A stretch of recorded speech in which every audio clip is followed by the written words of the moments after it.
Well, amid violent protest on college campuses across the country, a show of support here at UNLV for Jewish students. Several Jewish groups are calling on UNLV leadership to take action against the rise of anti-Semitism. 8 News Now reporter Joshua Pagero has more on these efforts. They came waving the flag of Israel and the United States. They also sang hymns in Hebrew. But the biggest message from Monday's rally at UNLV is that the Jewish community won't stand for anti-Semitism on college campuses. UNLV is trying to play it safe.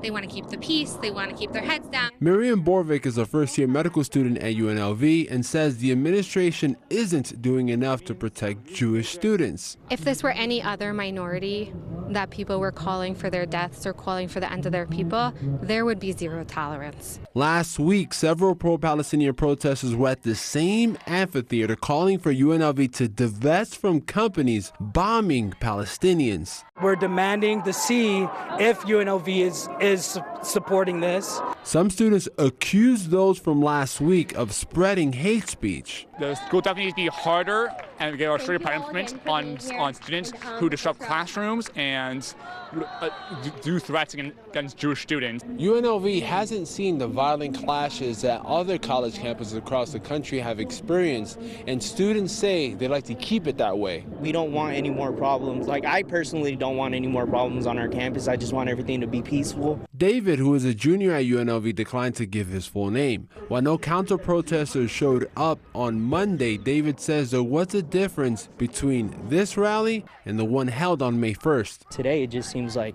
that's how it should be, like a protest. Reporting at UNLV, Joshua Pagero, 8 News Now. UNLV issued a statement on the anti-Semitic rally. The UNLV administration continues to have an ongoing dialogue with faculty and student groups to get their input and hear their specific concerns on this topic. Meanwhile, signs the war between Israel and terrorist group Hamas is escalating. The Israeli army has started a long-planned operation in southern Gaza. This is in the city of Rafah. This comes after Hamas said it was accepting a ceasefire deal. The details of the potential deal are still unclear. Rafah has been a main entry point for humanitarian aid to Gaza. There's been 2 other humanitarian locations now open up. U.S. officials are hopeful for a deal to end the fighting. Israel has agreed to meet for further discussions on the potential of a ceasefire. Denise?